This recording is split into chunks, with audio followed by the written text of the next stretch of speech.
Ayan. Sige po, tayo po ay manalangin para sa ating pagsisimula.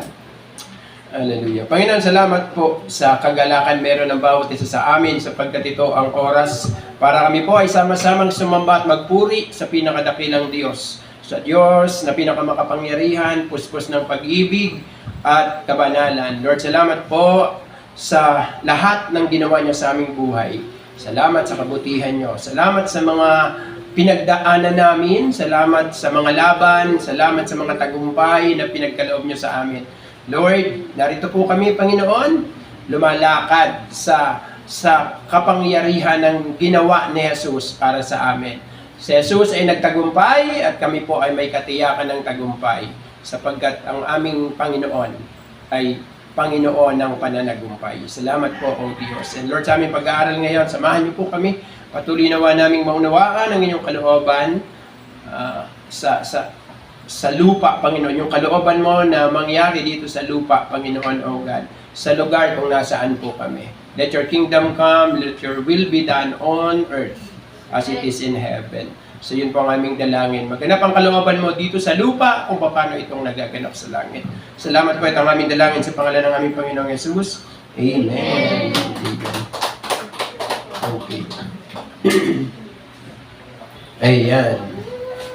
So, ang pag-aaralan po natin ay tungkol sa the prudent life, living in glory through prudence. Ayan. So makikita po natin yung mga kahulugan ng mga salitang yan sa atin pong pag-aaral.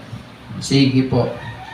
So buksan po natin ang ating mga Bible. John 1:14. Ano ba sinasabi sa John 1:14? So ito po yung mga bahagi ng kasulatan na ating magiging pundasyon ng ating pag-aaral.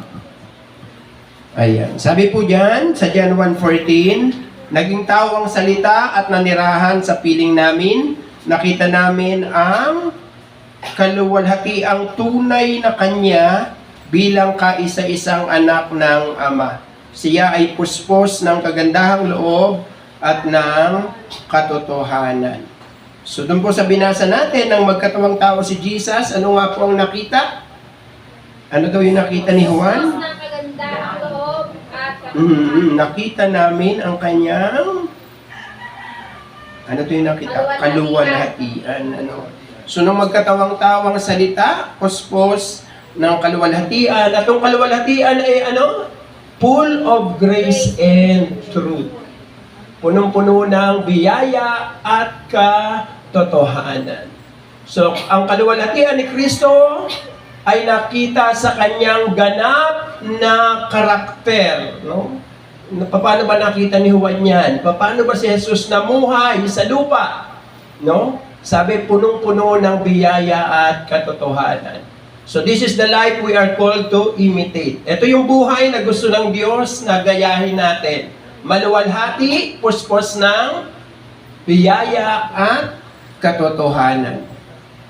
So yun ang klase ng buhay na nais ng Diyos na gayahin natin. Ang tanong, paano natin yun magagaya? Paano kaya magagaya yung maluwalhating buhay na puno ng kaluwalhatian at katotohanan? Matthew 10:16. Ano naman po ang sabi ni Mateo? Nakita na po ba? Mateo 10:16. So, pag nakita po, ayan. So, Mateo 10:16. Tignan ninyo, sinusubo ko kayo na parang mga tupa sa gitna ng mga asong gubat. Kaya't maging matalino kayo gaya ng ahas at maamo na gaya ng kalapati. Ayun. So, paano daw dapat mamuhay ang mga Kristiyano? Sinusugo ng Diyos, no? Na parang mga tupa sa gitna ng mga asong gubat.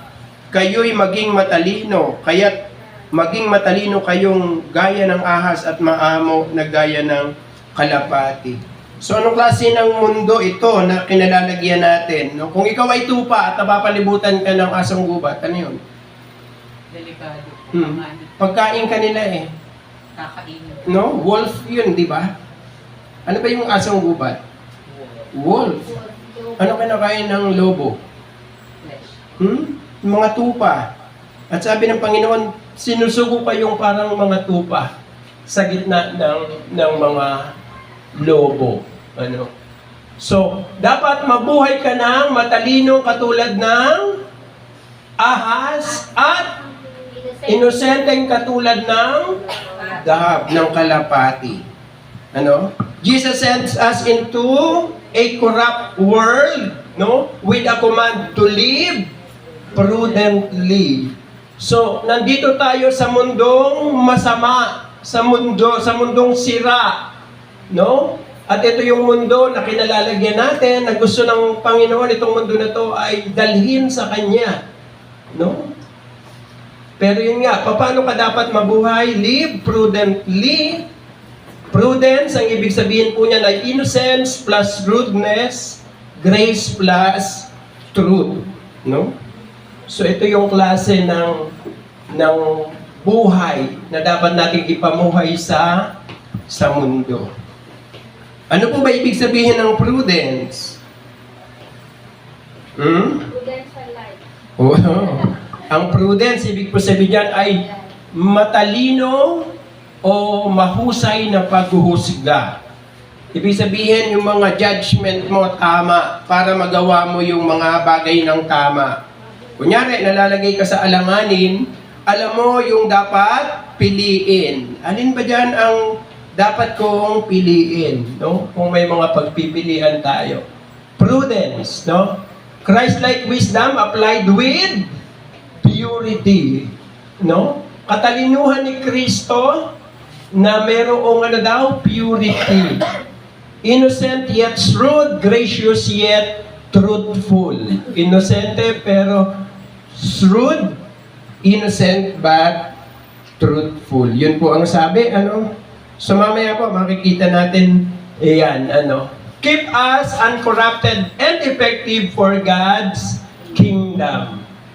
No? Hindi tayo nasisira at tayo ay epektibo para sa kaharian ng Diyos. The glory of Christ in us, His wisdom, His grace, and His truth. So, ang kasalanan, no, ang isang bagay na hindi maganda, yan po ay dinadala lang tayo sa extreme. No, si Satanas, ang ginagawa niya, ang tao, ilagay niya sa magkabilang, ano yung extreme sa Tagalog? Kamindihan. Ah? Hindi. Oo, matindi. Oo. Ilalagay ka niya sa... Halimbawa, ang tubig, mabuti o masama? Mabuti. Mabuti ang tubig. Tama? Eh kung wala, kaya pag walang tubig, kunyari, tatanggalin natin ang tubig, ano mangyayari? Mamamatay ka sa uhaw. Di ba? Sobrang tubig. Pagka naman sobra-sobrang tubig, malulunod ka naman. Ganon si Satanas. Dadalhin ka sa extreme. O, kung sa tubig, tanggalin ng tubig, patay tayo. Kaya naman, sobra-sobrahan natin ng tubig, patay tayo. So, saan tayo dapat bilang mga tao? Tama lang. Sa tama lang, sa sakto lang, sa gitna, di ba? Hindi sobra, hindi kulang. So, yun yung tinatawag na prudence, no? Kahit ang mga philosophers dati, yan yung sinasabi, yung the golden mean. Ang tao dapat sakto lang, no? Dapat balance ka lang, gitna ka lang. Balance. Balanse ka. Kasi pag hindi ka balanse, nakamotor ka, hindi ka balanse, tataob ka, no? So, yung balanse daw po, sila yung mga malalakas, ano? Okay. So, ito yung katotohanan tungkol sa prudence. Sabi dito, sa lupa, sa totoo po, ang glorious life is a prudent life. Para maging maayos, maganda, makabuluhan ang buhay mo, dapat ang buhay mo ay tama kung paano ka magpasya, dapat tama ang mga desisyon na ginagawa mo. When innocence and shrewdness unite, pag pinagsama mo yung innocence ng dove at shrewdness ng ahas, sabi doon, we live as victors in Christ. Ito yung paraan para ikaw ay maging matagumpay kay Kristo, revealing His kingdom in a broken world, no? Kasi sa Kristiyano, minsan, di ba, anong problema ng Christians? nagiging innocent siya, hindi siya shrewd. Kadalasan yun ang problema ng Christians. Marami na ako nakitang Christians dati na nasira ang buhay. Kasi hindi naging matalino. Ang dami na po niyan. Ang dami na po niyan. Na nasira ang buhay. Naging mabuti, pero hindi naging matalino. So sa bansa, ayan, di ba yung bansa natin, in a nation drowning in corruption, kaya nga daming ngayon nasa nagmamarcha, nandoon ngayon, ang dami, and compromise, Christians are called to live prudently. Dapat ang Kristiyano mabuhay ng matalino, blending innocence with shrewdness, grace with truth, so that the glory of Christ is seen in us. Innocence without shrewdness makes us naive victims. Pag ikaw daw ay inosente, at walang shrewdness, katalinuhan sa iyo, ikaw ay magiging biktima sa mundo. Magiging biktima ka. Pero naman kung ikaw daw ay sobrang talino, actually ang shrewdness po, may kahulugan na pangit yan, tuso. Kasi ang shrewd, tuso. Di ba? Without innocence, make us cunning predators. Ano naman daw mangyayari pag shrewd ka at wala kang pagiging, yung innocence wala sa iyo, magiging kang predators o predators, But when innocence and shrewdness unite, they produce prudence, the glorious life of wisdom, integrity, and victory in Christ. So dapat lang pala maging maayos, maging balanse ang ating mga buhay, maging tama yung ating buhay. So ano po ba ibig sabihin nun? Okay, sige. So dito po ano ba ibig sabihin ng innocence muna, Pag sinabing innocence, ibig sabihin niyan po ay pure yung puso at motibo. Walang evil intent. Yun yung inosente, walang kasamaan sa kanyang puso. Malaya siya saan? Sa guilt at maling gawa.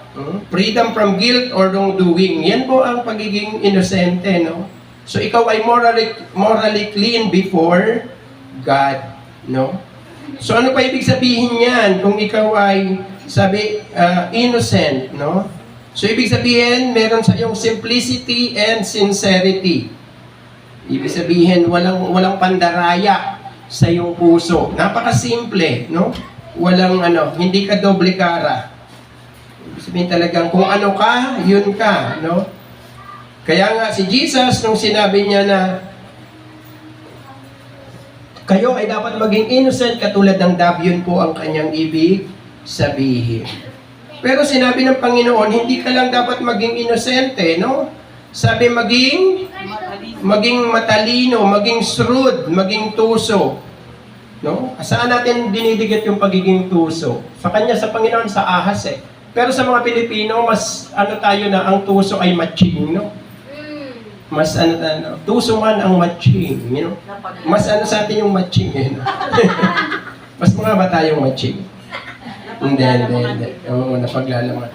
Pero sa Panginoong Yesus, hindi sa matching niya idinikit yung pagiging tuso, kundi sa ahas. Tumitira ng patay. Oo. Ano ibig sabihin ng ahas, Ibig sabihin, sharp mind to see through deception and navigate challenge wisely. So, ibig sabihin daw noon, simple lang naman ang ibig sabihin ng tuso Hindi ka lumalagay sa alanganin.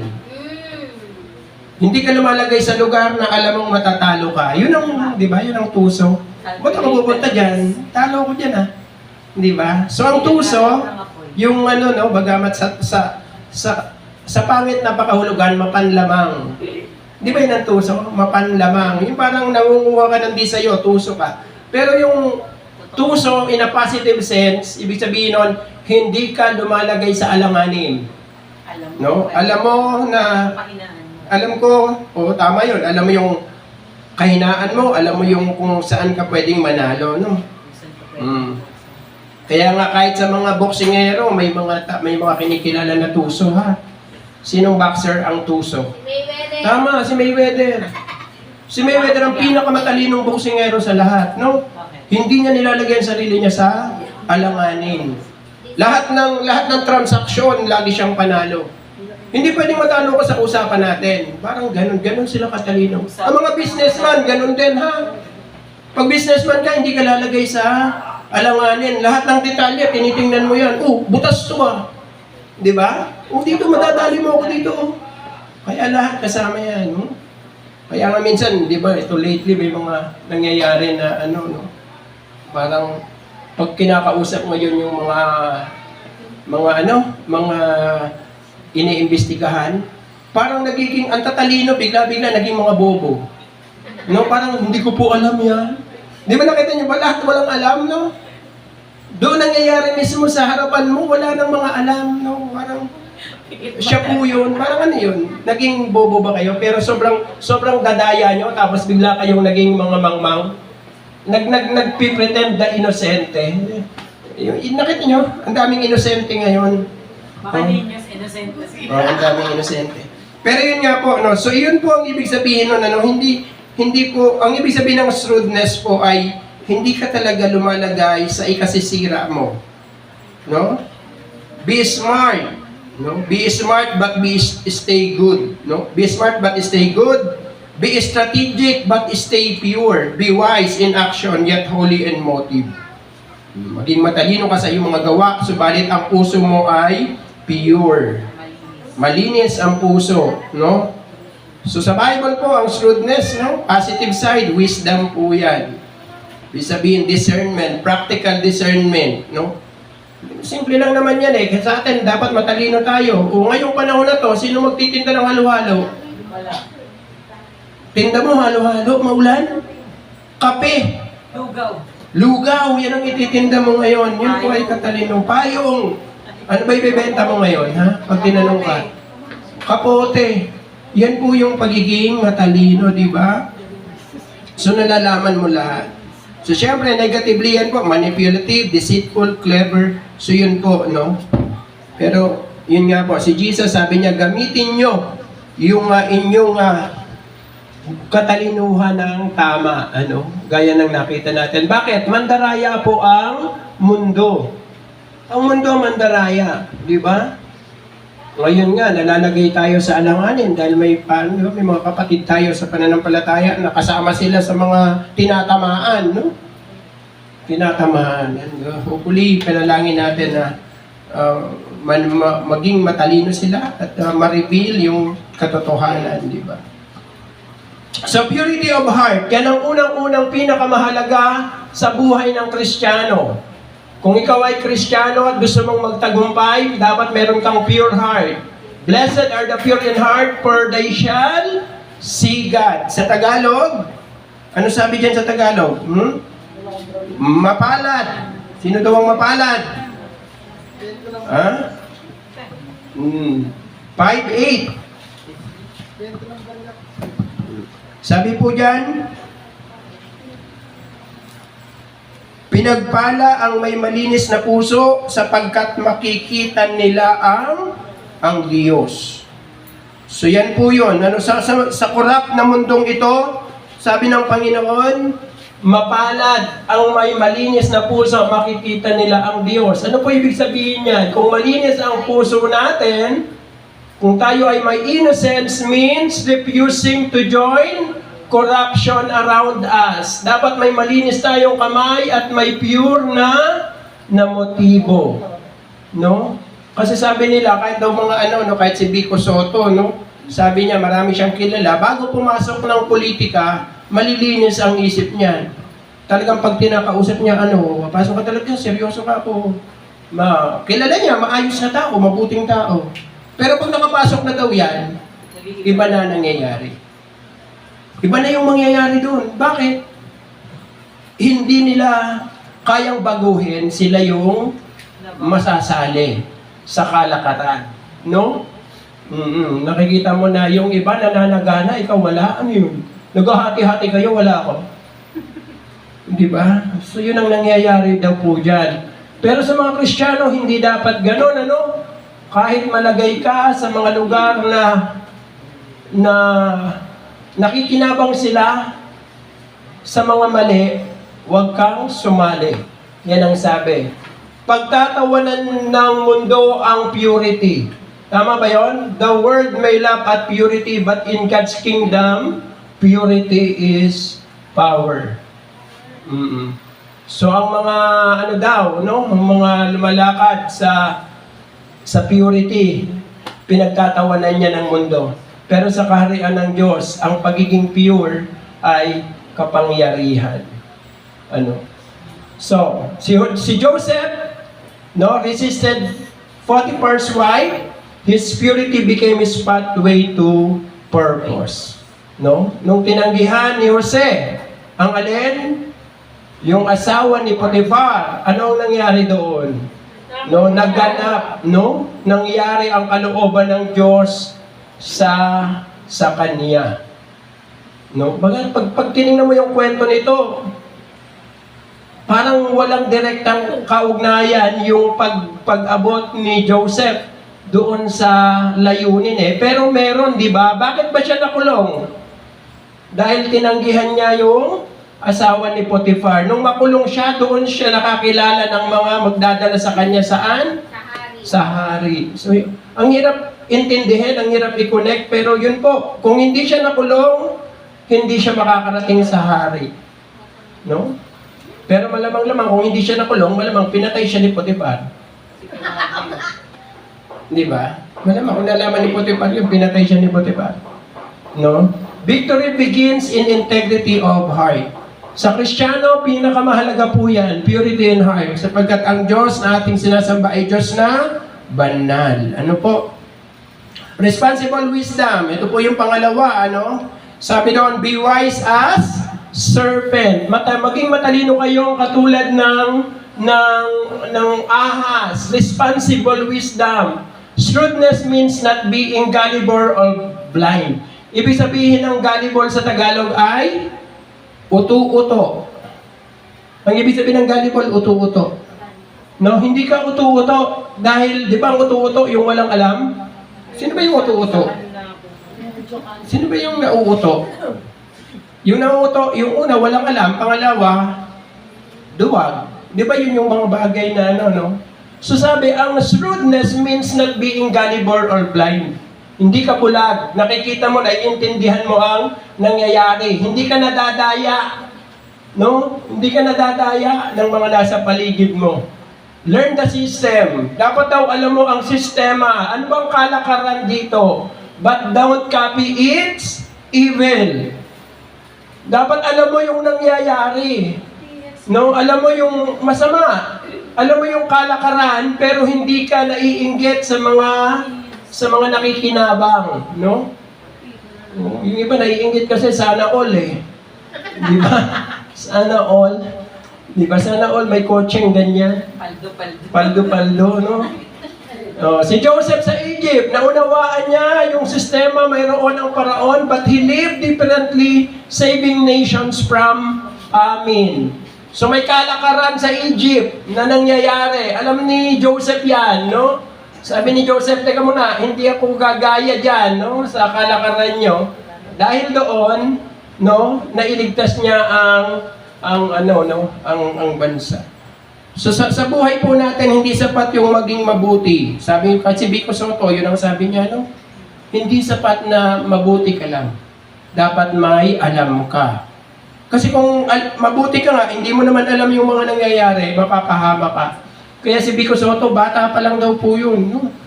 Ganito pa lang kaliit. Alam niya na kung saan siya pupunta. Alam niya na magiging politiko siya balang araw. Pag nakikipag-usap siya sa panganay niyang kapatid na nag-aaral na Polsay ata, talagang nagdidebate na sila. Ano ang maganda para sa bayan? Bakit ganyan? Bakit gano'n? So si Vico, responsible yung kanyang wisdom. Lumaki siya na inaalam ang lahat ng mga bagay. So, steward knowledge wisely to avoid traps of corruption. Yan. Steward knowledge wisely to avoid traps and corruption. Mapandaya ang mundo, dapat hindi ka nadadaya. Kaya nalulungkot tayo, ano ba yun? Nadaya ba ang ating mga kapatid? na sila ngayon ang nasa depensa. Nalulungkot tayo doon.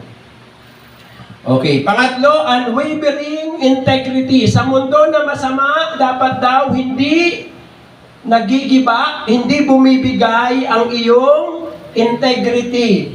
Providing honest in the sight of all men. Sabi sa Romans 12:17, truth means standing firm in honesty even when it costs opportunities.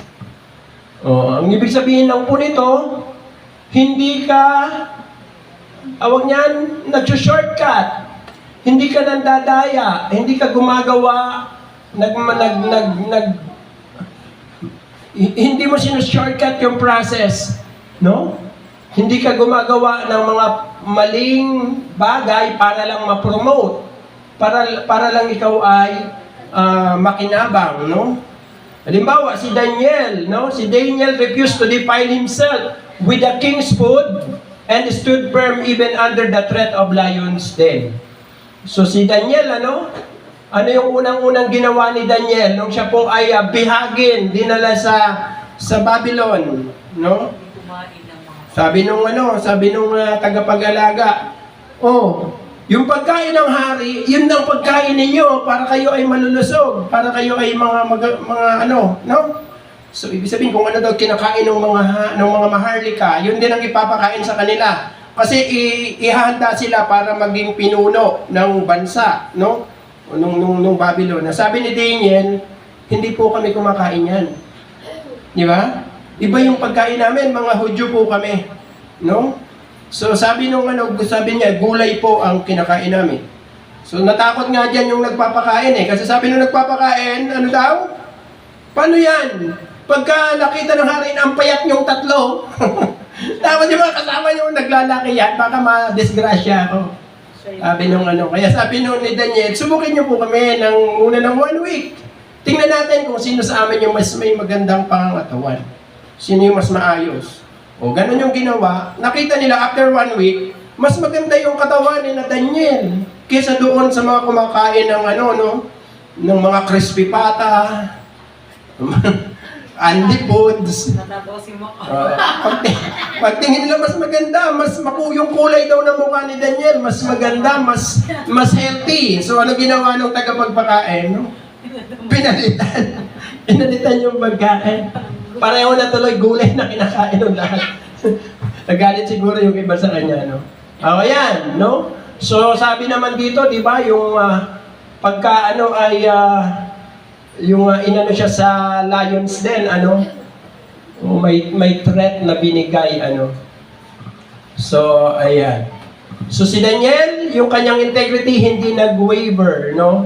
Integrity may cost you, but it will also set you apart. Ayan. Sa kingdom culture, integrity is non-negotiable because the king is holy. Ayan. Yan po ang dahilan kung bakit mahalaga ang integrity. Because our King is holy. Holy. Okay, pangano po ay letter D, discernment in action. So anong ibig sabihin ng discernment? Discern. Ibig sabihin, nakikita mo yung mga bagay na hindi obvious. Ibig sabihin ng discerning, nagsasalita siya ng isang bagay, pero habang pinapakinggan mo siya, alam mo na hindi yan yung ibig mong sabihin. Parang gano'n. Hindi yan yung totoo. Dinadaya mo ko. Parang gano'n. Yun ang discernment. Nalalaman mo agad kung nagsisinungaling ba o hindi yung tao. Diba?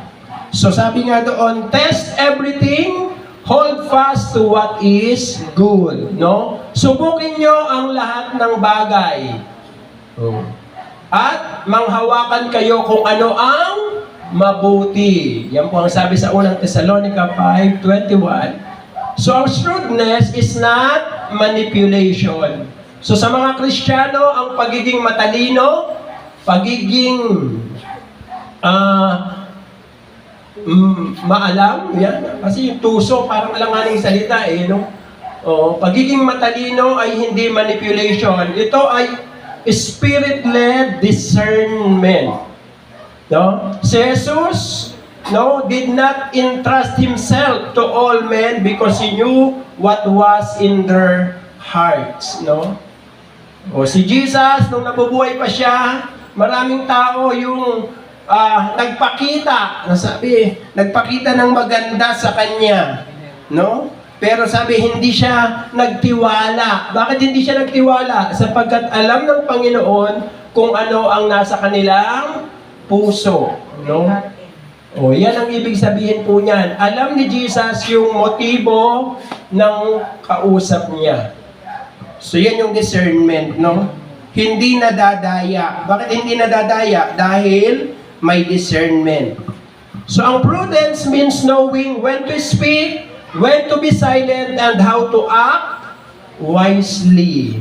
So, ang taong matalino, marunong, alam niya kung kailan siya magsasalita. Alam niya kung kailan siya dapat tumahimik. At alam niya kung kailan siya dapat kumilos ng may kaalaman. No? Oo. So, kasi nga, sabi doon, di ba, minsan, nabibingwit ang tao o ang isda sa kanyang bibig. Di ba? Sa sariling bibig, hindi naging maingat. Di ba? Ba't sumikat ng gusto yung isa? Kasi nung tinanong, kailan ba nagsimulang magbago buhay niyo? Nung nag-DWH movement. Ayun na. Di ba? Doon dumikit ng todo-todo yun, ano? Tapos bilang nakita na. No? So marami pong sumablay dahil hindi naging maingat sa pagsasalita. Actually, yun talagang nangyayari po dyan. Pag hindi tayo naging maingat sa pagsasalita, dyan ka huhulihin, dyan ka mahuhuli. Actually, yun nga po, no? Sabi natin, may nakakalungkot na isang bagay. Kasi nga po, dahil salita ng salita, dapat alam mo kung kailan ka magsasalita at tatahimik at kikilos. Discern which battles to fight. Ayan, mahalaga po ito. Discern which battles to fight, which words to speak, and which risk to take. Hindi lahat ng laban, kasali ka. Hindi lahat ng laban dapat mong sausawan, di ba? Hindi ka makikisawsaw sa away ng kapitbahay. Nako. Pabayaan mo sila. Nananay, huwag mo nang isali yung sarili mo. Di ba? Sa totoo, yan po ang dapat alam mo lang yung laban mo. Ngayon, halimbawa, si Vico Soto, di ba? May mga nagsasabi sa kanya, bakit hindi ka nagsasalita laban sa mga ganitong tao? Di ba? Mas malalaki yun eh. Yung nasa Congress, bakit hindi ka magsalita against them? Because nasa sila, di ba? Mga wicked sila, masama sila. Sa totoo, kailangan ba ni Vico Soto magsalita tungkol sa kanila? Hindi po. Bakit? Ano ang pinagkatiwala ng Diyos kay Vico Soto? Pasig City. Di ba? So lahat dapat ng gagawin ni Vico Soto hanggang maaari may kinalaman doon sa Pasig. Di ba? Bakit ako pupunta dyan? Ito pinagkatiwala sa akin ng Panginoon. Ito yung babantayan ko. Ito yung iingatan ko. O, pag sumali siya doon, ano mangyayari? Baka pati itong Pasig, mapabayaan ko na dahil aatakihin ako ng kung ano-ano dyan. Ano? So, ibig sabihin, meron lang pong laban na para sa'yo. Hindi lahat sasalihan natin. Di ba? Kaya tama si Vico Soto, tahimik lang siya dyan. Bakit? Pero nung pinatawag niya sa Kongreso, nandun siya. Bakit? Apektado pa rin yung Pasig dun eh. Di ba? Dahil sa mga project sa Pasig na hindi tama, mga tax na hindi nababayaran. Oh. Pero sa ngayon, hindi ko paghahanapan si Vico Soto na makialam sa Pilipinas. Hindi pa siya nista ko. Oh, hindi above his salary grade. Di ba may mga ganun, no? Above your salary grade yan. Huwag mong pakialaman. Di ba? Parang hindi mo kaya yun di ba? Hindi mo kaya hindi mo magagalaw yun. Wala kang influensya doon, di ba? Kanila yun. O, kanino yan. Pero itong akin, iingatan ko to. So yun po yung sinasabi dito, fight your battles right. Bakit ba? Bakit ba si Vico Soto nakilala ng gusto? Dahil sa ginawa niyang mabuti sa Pasig. Yun lang naman, di ba? Wala naman. Nakilala ba si Vico Soto dahil may ginawa siyang mabuti sa Kalamba? Si Mayor Rizal yun. Oo, si Mayor Rizal yun. Pero si Vico Soto, hindi mo siya paghahanapan sa Kalamba. Di ba? So yun yung sinasabi, choose your battle. Ano ba yung laban mo na dapat mong ipanalo dahil yan yung pinagkatiwala sa iyo ng Panginoon, no? Kung ikaw ay engineer, magtayo ka ng building ng maayos, huwag kang manggamot ng may sakit. Ha? Engineer ka, nandun ka sa operating room, sampalin kita, nakita mo. Di ba? Hindi naman. Hindi mo laban yan, huwag mong pakialaman. Huwag natin pakialaman yung hindi natin dapat pakialaman. So Lord, yung prayer natin, Lord, yung pinagkatiwala mo sa amin, nawa maging ma-handle namin ng tama. Di ba? JMC! Yeah, man. Magkano ba yun sa'yo? No, may kanya-kanya pinagkatiwala. May ano eh.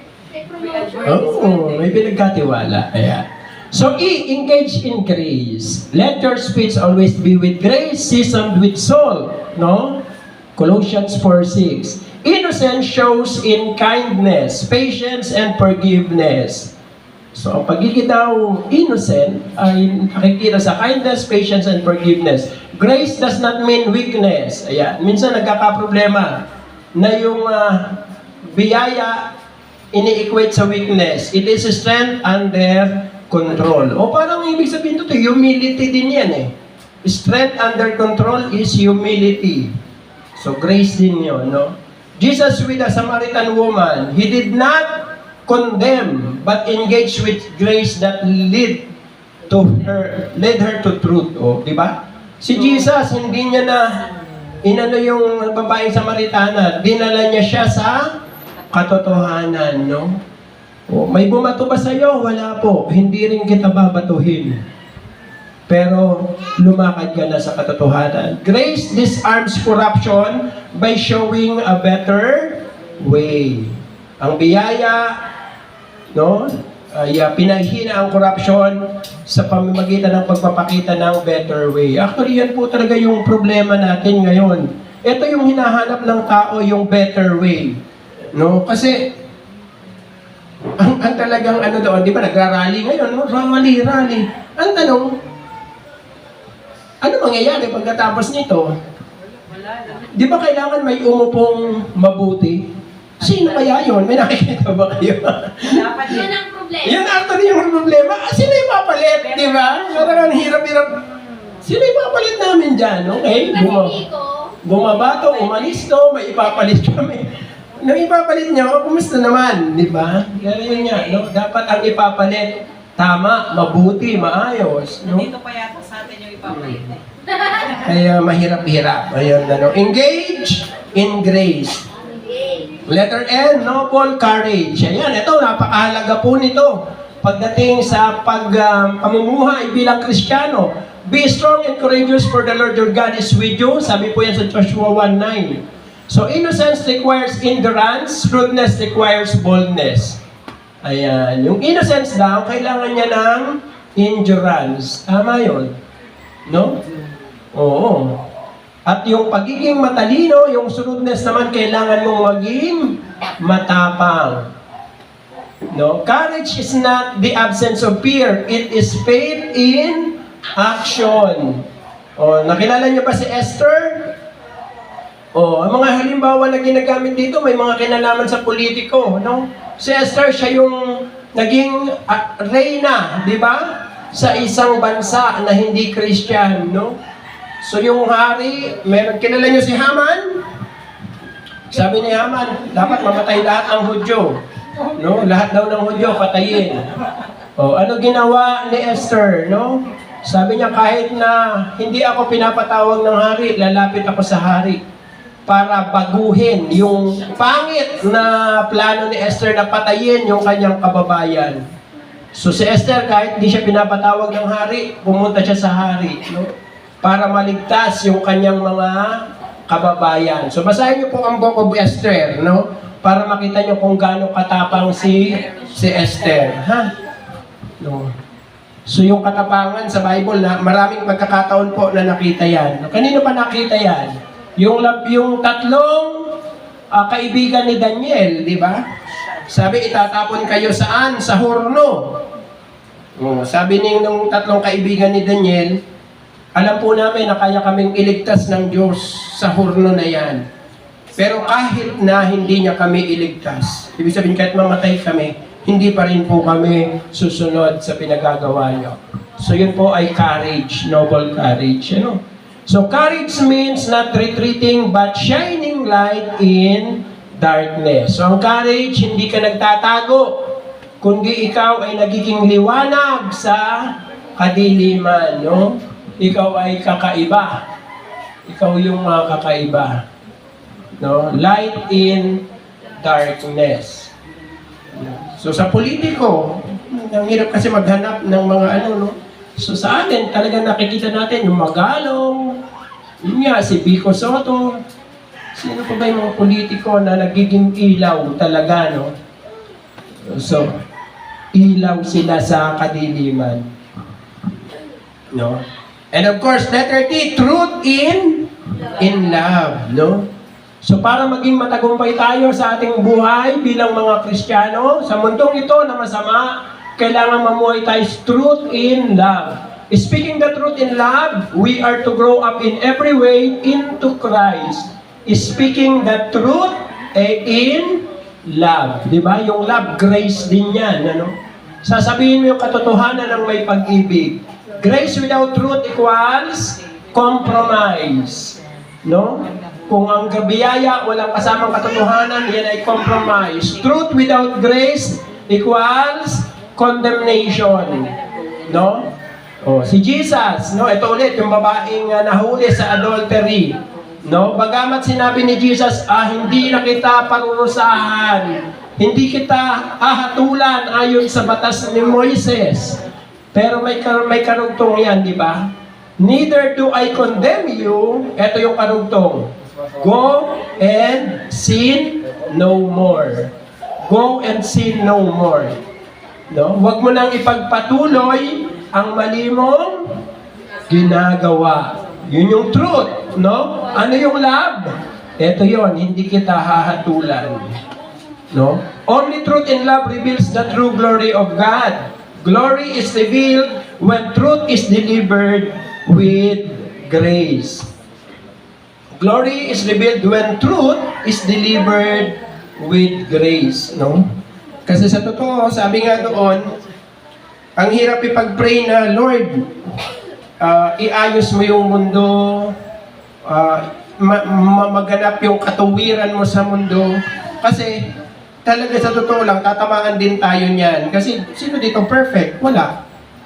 Pagka si Jesus talagang ginawa niya, yung sabi doon, katuwiran, lahat tayo tatamaan po doon. Hindi po yun madali, ano?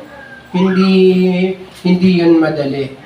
Kaya nga, so ano ang dapat? No?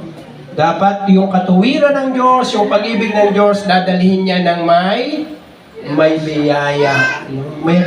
Merong biyaya. Alam niya yung ating tunay na kalagayan. So yan, ano po? Purity of heart. Ano yung letter P? Dapat sa mundong to, meron tayong purity of heart, meron tayong responsible wisdom, meron tayong unwavering integrity, meron tayong discernment in action, nag-i-engage tayo in grace, meron tayong noble courage, at namumuhay tayo sa katotohanan na may pag-ibig. So ito yung klase ng pamumuhay na dapat nating gawin saan? Sa mundo. Ano po? Yan yung pamumuhay na gagawin natin sa mundo. So innocence plus shrewdness equals prudence, the glory of Christ in us. Innocence plus shrewdness equals prudence. Yung kaluwalhatian ng Diyos mahahayag sa atin. So, paano tayo mabubuhay bilang mga Kristiyano? Let us not be victims of corruption. Huwag kang magpadaya, no? Hindi yung nangyayari na sa harapan mo, hindi mo pa alam. Nadaya ka ba? No? Ang dami, puro sila nadaya eh. Puro sila na napaglalangan, naging biktima ng korupsyon. No? Pero, huwag din daw tayong maging imitators ng corruption, no? So hindi lang tayo biktima, hindi rin tayo dapat makinabang diyan, no? Hindi tayo yung magiging corrupt, no? Beloved, the Philippines is full of wolves, tama? Katulad din ng mundo dati, niyan na sinabi ni Jesus, but Christ sends us as sheep, not to be devoured, but to demonstrate His glory. So tayo ay mga sheep ng Panginoon, Ship with the ship. pero tayo ay hindi dapat nilalapa ng mundo. Kundi tayo bilang mga sheep na inosente at matalino ay nagiging kapahayagan ng kanyang kaluwalhatian, no? Maging kapahayagan ng kanyang kaluwalhatian, no? So anong challenge po sa atin, no? If we are only innocent, we become victims. If we are only shrewd, we become oppressors. But if we unite innocence and shrewdness, we live prudently the glorious life that is both harmless and wise, both gracious and truthful. Let us be victors, showing the world that the kingdom of God is alive through a prudent, Christ-like, glorious life. So maging matalino, maging mabuti. Yun po yun ha. Maging matalino at maging mabuti. Hindi po yan magkalaban. No? So yun ang klase ng buhay na gusto ng Diyos para sa atin. Yun yung buhay na tayo ay magtatagumpay. No? Ayan. So ito po yung mga dapat nating gawin. Sige po, tayo po ay manalangin sa Panginoon. Hallelujah. Panginoon, tinawag mo kami na maging anak mo. At Lord, alam naman po namin na ang mundo ay masama. At kitang-kita po namin yan ngayon sa mga nangyayari. May mga rally po na nangyayari, may mga nagsusunog na doon sa bandang Manila, Panginoon. May mga kaguluhan na, Panginoon. Pero Lord, kami bilang mga anak mo, ang dalangin namin, Lord, na sa magulong mundo kung saan mo kami nilagay, kami po ay maging mga tao na may malinis na puso. Mga tao na hindi naaapektuhan, Panginoon, ng kasamaan sapagkat kami ay anak mo. Ikaw ay banal at kami din ng mga anak mo ay nilikha para maging katulad mo, Panginoon. Lord, hindi kami naiinggit sa mga bilyonaryo. Hindi kami naiinggit sa mga nepo babies, Panginoon. Hindi kami naiinggit sa may mga luxury vehicles. Nagagalit kami, Panginoon, sapagkat ito ay ninakaw, Panginoon, sa mga tao. Pero hindi, Lord, kami naiinggit sa kanila sapagkat alam namin kung ano yung nararapat para sa amin bilang mga anak mo. Lord, sa pangalan ni Jesus, O Diyos, hindi lang malinis na puso, Panginoon, ang ibinigay mo sa amin, binigyan mo din kami ng matalinong kaisipan. Hindi rin po kami dapat magpaloko, Panginoon, sa mundo. Hindi po namin dapat ilagay ang aming sarili sa mga lugar na kami ay talo. Lord, binigyan mo kami ng katalinuhan para, Lord, maging malakas kami. Magawa namin yung mga bagay na dapat namin gawin. Kaya nga po, dapat alam namin kung ano ang mga nangyayari sa mundo. Alam namin kung ano yung mga dapat naming matutunan, Panginoon. Kaya mo kami pinag-aral. Kaya mo kami binigyan ng kaalaman, kakayanan, Panginoon, para magawa namin yung pinagagawa mo. Lord, sa pangalan ni Jesus, dinideklara namin, malakas kami sapagkat malakas ang aming Panginoon. Dinideklara namin, may kakayanan kami sapagkat may kakayanan ang aming Diyos. Matalino kami sapagkat matalino ang aming Diyos. Panginoon, kami ay magiging pagpapala at daluyan ng pagpapala sapagkat ang aming Diyos ay Diyos na mapagpala. Lord, tulungan mo kaming maging patuloy na lumakad sa kalakasan sa pamamagitan ng pagsasaayos ng buhay namin. Lord, sa mga nag-aaral, bigyan mo sila ng katalinuhan, maging sila yung mga mahuhusay na mag-aaral, Panginoon, na kikilalanin, Panginoon, ng mga kaklase nila sapagkat anak mo sila, Panginoon, O God. Lord, sa mga may negosyo, katalinuhan, paano nila pauunlarin ang kanilang negosyo, paano nila aayusin, Panginoon, ang mga detalye sa kanilang negosyo. Pagpalain niyo po sila, Panginoon, O God. Lord, sa mga nagtatrabaho, Panginoon, katalinuhan. Sa mga nangungontrata, Panginoon, O God, katalinuhan, Panginoon, O God. And Lord, ito po ay alam namin na nasa amin sapagkat kami ay mga anak ng Diyos. Kami ay may malinis na puso at matalinong kaisipan. Salamat po, Panginoon. Ito po ang nais mo para sa amin. Ito ang aming gagamitin para ang kaluwalhatian mo ay mahayag sa lupa kung paano ito ay nangyayari sa langit. Ito po ang aming dalangin sa pangalan ng aming Panginoong Yesus. Amen.